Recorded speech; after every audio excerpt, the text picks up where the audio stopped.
Hello friends, स्वागत है आप सभी का हमारे चैनल स्टडी टैब पर। फ्रेंड्स, इस वीडियो में यहाँ पर डिस्कस करेंगे जीएस के 40 इंपॉर्टेंट एमसीक्यूज़। दोस्तों, इसी में जो है यहाँ पर रीजनिंग और कंप्यूटर के क्वेश्चंस भी लिए गए हैं। तो चलिए करते हैं वीडियो को स्टार्ट। आप सभी अपना स्कोर भी जरूर कमेंट में बताइए। फर्स्ट क्वेश्चन है फ्रेंड्स, भारत का महान्यायवादी कब तक पद धारण करता है? इंपॉर्टेंट क्वेश्चन है दोस्तों। तो ये करेगा आपके दोस्तों यहाँ पर राष्ट्रपति जी के प्रसाद पर्यंत, यानी ऑप्शन नंबर सी होगा करेक्ट। देखो, क्योंकि नियुक्ति कौन करता है इनके, यहाँ पर डायरेक्टली पूछ लेते हैं राष्ट्रपति जी। अब डायरेक्टली दोस्तों अगर पूछ लेंगे कि महान्यायवादी बताइए किस आर्टिकल में दिया गया है, ये है आपका आर्टिकल 76 के ए में। बिल्कुल इंपॉर्टेंट क्वेश्चन है, इसको आप कर लेना नोट। चलते हैं आगे नेक्स्ट। उच्च न्यायालय में बकाया कार्य को निपटाने के लिए राष्ट्रपति अपर न्यायाधीश की नियुक्ति अधिक से अधिक कितने समय के लिए कर सकता है?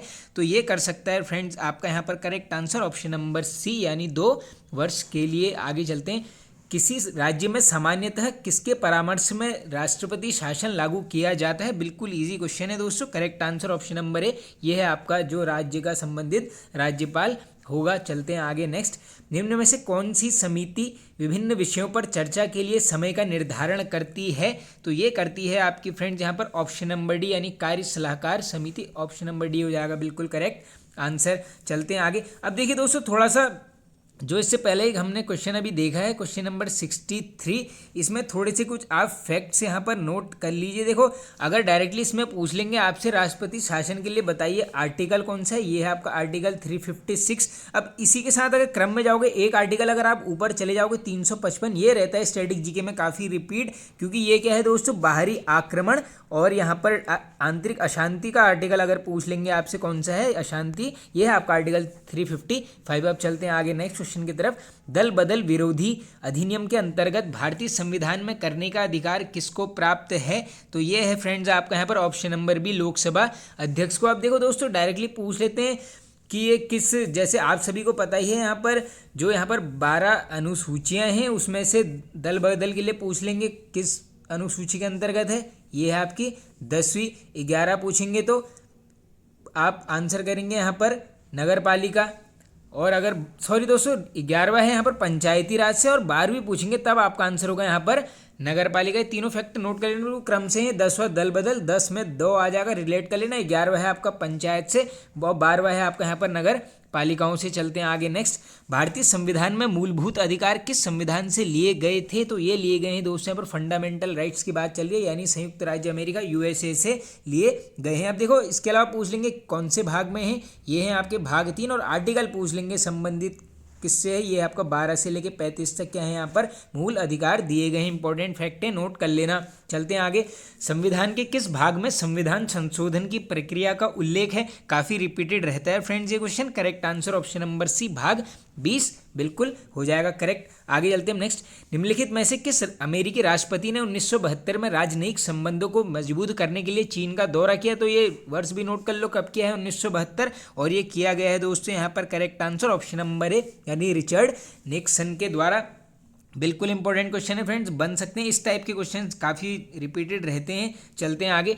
18वीं सदी में भारत में लड़े गए युद्धों का निम्नलिखित में से सही कालानुक्रम कौन सा है? अब देखो, जिसने हिस्ट्री बिल्कुल अच्छे से पढ़ी है वो इसको कर लेगा।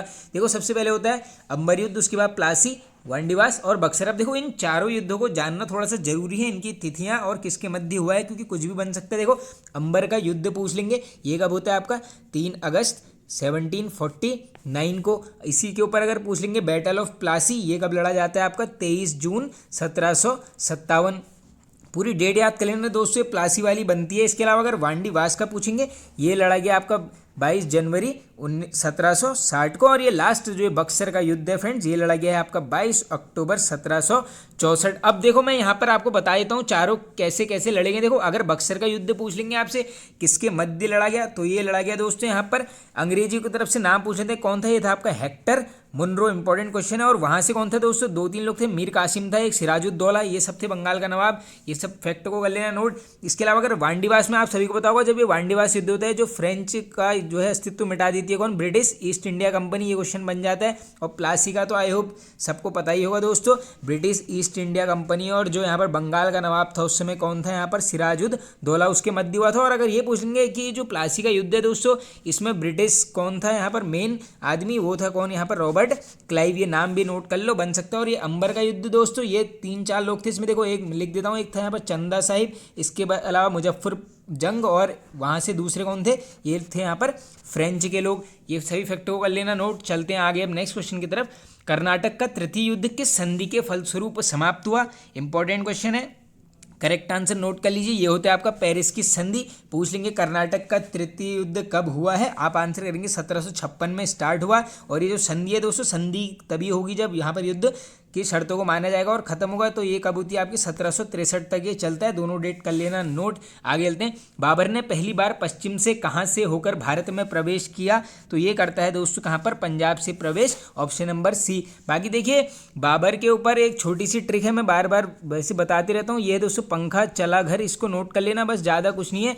पौ से हो गया पानीपत का युद्ध कब लड़ा? 1526, इब्राहिम लोदी को हरा दिया था। खा से हो गया आपका खानवा का युद्ध, एक साल बाद 1527।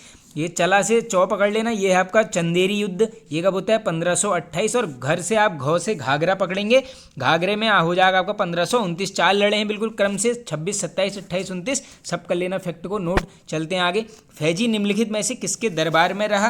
काफ़ी रिपीटेड रहता है क्वेश्चन। ऑप्शन नंबर डी ये था यहाँ पर अकबर, यानी ऑप्शन नंबर डी हो जाएगा करेक्ट। आगे चलते हैं फ्रेंड्स नेक्स्ट। निम्न में से किस शासक का काल संगमरमर का काल कहलाता है? तो ये कहलाता है आपका Shah Jahan, option number B. Bharat में मुस्लिम राज का संस्थापक माना जाता है? तो देखिए दोस्तों ये क्वेश्चन अलग है थोड़ा सा, ये माना जाएगा। देखो ऑप्शन के हिसाब से अगर आप जाओगे तो ये वैसे आपको करना पड़ेगा यहाँ पर मोहम्मद गौरी, क्योंकि ये गुलाम था किसका यहाँ पर? कुतुबुद्दीन ऐबक का। तो ये वैसे ओवरऑल वैसे नाम तो आना चाहिए था यहाँ पर कुतुबुद्दीन ऐबक का, ये नहीं है, तो यहाँ पर इसके गुलाम का नाम ही करना पड़ेगा, यानी मोहम्मद गौरी हो जाएगा करेक्ट आंसर। चलते हैं आगे। कम्युनिस्ट इंटरनेशनल का सदस्य बनने वाला पहला भारतीय कौन था? वेरी वेरी इंपॉर्टेंट क्वेश्चन दोस्तों, काफ़ी रिपीटेड रहता है। करेक्ट आंसर नोट कीजिए, option number A MN. Roy ji. आगे चलते हैं। कांग्रेस का प्रथम विभाजन 1907 के सूरत अधिवेशन में हुआ था, इसमें दूसरा विभाजन कब हुआ? नोट कर लो, 1907 में होता है कांग्रेस का प्रथम विभाजन। किस अधिवेशन में? सूरत अधिवेशन में। अगर पूछ लेंगे किसने इसकी अध्यक्षता की थी जब इनका विभाजन हुआ था, आंसर करोगे आप रास बिहारी बोस। ये बिल्कुल क्वेश्चन फैक्ट बनता है, ये वाला नोट कर लो। और ये जब दूसरी बार होगा दोस्तों विभाजन, ये कब होता है आपका? मुंबई अधिवेशन में होता है, कब? 1918। इतने फैक्ट नोट कर लो, बाकी सबको पता होगा। 1885 में हो जाती है स्थापना, कहाँ पर? बम्बई में। कौन करता है? ए.ओ. ह्यूम करता है। इसके अलावा अगर पूछ लेंगे, ए.ओ. ह्यूम को एक नाम से जाना जाता है, ये है आपका हर्मिट ऑफ शिमला, ये नाम रिपीटेड रहता है। बताइए किसका उपनाम है हर्मिट ऑफ शिमला? ये है ए.ओ. ह्यूम। अगर पूछ लेंगे कांग्रेस का प्रथम ब्रिटिश अध्यक्ष, प्रथम पूछेंगे, आंसर करोगे आप जॉर्ज यूल। ये सब कर लो फैक्ट को नोट। चलते हैं आगे। नेहरू रिपोर्ट को अंतिम रूप से अगस्त 1928 में आयोजित सर्वदलीय सम्मेलन में स्वीकार किया गया था। इस सम्मेलन की अध्यक्षता किसने की थी? Very very important question. ये हो जाएगा आपका डॉक्टर अंसारी, यानी ऑप्शन नंबर डी हो जाएगा यहाँ पर करेक्ट। देख लीजिए 1928 डेट भी इसमें याद करना। निम्नलिखित में से किसने तीनों गोलमेज सम्मेलन में भाग लिया? तो दोस्तों राउंड टेबल कॉन्फ्रेंस की बात चल रही है, तो इसमें यहाँ पर किसने भाग लिया था? डॉक्टर भीमराव अंबेडकर जी ने। और पूछ लेंगे इसमें ये क्वेश्चन बनता है कि बताइए कि महात्मा गांधी जी ने यहाँ पर कौन से नंबर के अधिवेशन में भाग लिया? ये था यहाँ पर सेकंड, क्रम से होते हैं, बिल्कुल कंफ्यूज मत होना। 1930, 1931 और तीसरा होता है 1932। गांधी जी पूछेंगे कब? 1931। आगे चलते हैं। विश्व का सबसे ऊंचा जल प्रपात किस देश में स्थित है? बिल्कुल इजी क्वेश्चन हो जाएगा दोस्तों, पहले तो नाम देख लो। यह है एंजल प्रपात, यह है आपका वेनेजुएला, यानी ऑप्शन नंबर ए बिल्कुल यहाँ पर आपका करेक्ट होगा। आगे चलते हैं। निम्न में से कौन सा सागर स्थलबद्ध है? अब देखो दोस्तों सबसे पहले समझना पड़ेगा कि ये स्थलबद्ध चीज़ें हैं क्या। तो दोस्तों ये वो चीज़ें होगी जो चारों तरफ से यहाँ पर लैंड एरिया से घिरा होगा, यानी ज़मीन से घिरा हुआ होगा। तो ऑप्शन के हिसाब से अगर हम जाएंगे तो ये होगा आपका अरल सागर, ऑप्शन नंबर डी। आगे चलते हैं नेक्स्ट। सारगैसो समुद्र किस महासागर में स्थित है? तो ये है आपका फ्रेंड्स यहाँ पर अटलांटिक महासागर, यानी ऑप्शन नंबर ए करेक्ट। चलते हैं आगे। नीदरलैंड्स को पहले किस नाम से जाना जाता था? ये क्वेश्चन भी रिपीटेड रहता है, आंसर होगा आपका ऑप्शन नंबर ए, यानी ये हो जाएगा आपका हॉलैंड। आगे चलते हैं हम नेक्स्ट। सर्वाधिक जनसंख्या घनत्व वाला देश है? तो देखिए सर्वाधिक जनसंख्या घनत्व वाला हो जाएगा आपका सिंगापुर, यानी ऑप्शन नंबर डी। आगे चलते हैं। उत्तर पश्चिम में स्थित पर्वत है? अब देखो अगर मैप के हिसाब से चलोगे तो बिल्कुल इजी क्वेश्चन है, ऑप्शन नंबर ए अरावली हो जाएगा यहाँ पर, अरावली के mountains, option number A correct. Nagarjuna Sagar बांध भारत के किस राज्य में स्थित है? तो नागार्जुन सागर बाद श्रीशैलम, ये चीज़ें नोट कर लो और ये होगा आपका ऑप्शन नंबर बी यानी आंध्र प्रदेश राज्य में। आगे चलते हैं। रणथंभौर वन्य प्राणी अभ्यारण्य है, यह भारत के किस प्रदेश में है तथा किसके लिए प्रसिद्ध है? तो ये आई होप आप सबने सुना ही होगा, राजस्थान में है ये और बब्बर शेर के लिए ये प्रसिद्ध है। चलते हैं आगे। निम्न में से कौन सी जनजाति नीलगिरी पहाड़ियों से संबंधित है? तो ये होगा आपका correct answer option number C, Bagda जनजाति। उत्तर प्रदेश की सर्वाधिक जनसंख्या वाली जनजाति निम्न में से कौन सी है? तो ये है फ्रेंड्स आपकी यहाँ पर ऑप्शन नंबर है यानी थारू जनजाति। चलते हैं आगे नेक्स्ट। 2011 की जनगणना के अनुसार भारत में जनसंख्या का पुरुष और स्त्री अनुपात क्या है? तो ये देखो दोस्तों, रेशियो डायरेक्टली पूछा गया है, तो ये हो जाएगा आपका 1000 पुरुषों में यहाँ पर 943 स्त्रियां हैं, ऑप्शन नंबर डी करेक्ट। चलते हैं आगे। भारत के किस राज्य में महिलाओं की संख्या पुरुषों से अधिक है? बिल्कुल बन सकता है ये क्वेश्चन, ऑप्शन नंबर बी यानी केरल राज्य सर्वाधिक साक्षरता वाला राज्य पूछ लेंगे, ये भी हो जाएगा आपका केरल। इंपॉर्टेंट क्वेश्चन है। आगे चलते हैं। भारत में सेवा कर किस वर्ष प्रारंभ किया गया था? तो ये किया गया आपका यहाँ पर ऑप्शन नंबर है यानी 1904 से 95 के मध्य में ये चीज़ें होती हैं। आगे चलते हैं। कौन सी संस्था भारत में राजकोषीय नीति तैयार करती है? बिल्कुल इजी क्वेश्चन हो जाएगा फ्रेंड्स, वित्त मंत्रालय द्वारा किया जाता है। भारत में वस्तु और सेवा कर, जिसे दोस्तों जीएसटी बोला जाता है, शुरू किया गया था। अब इसमें पूरी डेट याद कर लेना, बिल्कुल रिपीटेड रहता है, 1 जुलाई 2017 यानी ऑप्शन नंबर बी। सबसे पहले कहाँ पूछेंगे? तो ये होती है फ्रांस देश में। चलते हैं आगे नेक्स्ट। संयुक्त राज्य अमेरिका में शून्य आधारित बजट तकनीक को सर्वप्रथम कब अपनाया गया? तो ये अपनाया गया था आपका ऑप्शन नंबर डी 1977 में। बाकी देखो शून्य आधारित बजट देन भी यहीं से है। आगे चलते हैं। अब देखो दोस्तों, रीजनिंग के क्वेश्चन है। देखो अज्ञान का संबंध है गरीबी से, उसी प्रकार हमने दो यहाँ पर रिलेशन फाइंड करने हैं। तो देखो ऑप्शन के हिसाब से अगर हम जाएंगे तो देखो शिक्षा का चले जाओगे आप, धन के साथ इस टाइप की चीज़ों में रिलेट करने में ऑप्शन नंबर सी सही हो जाएगा।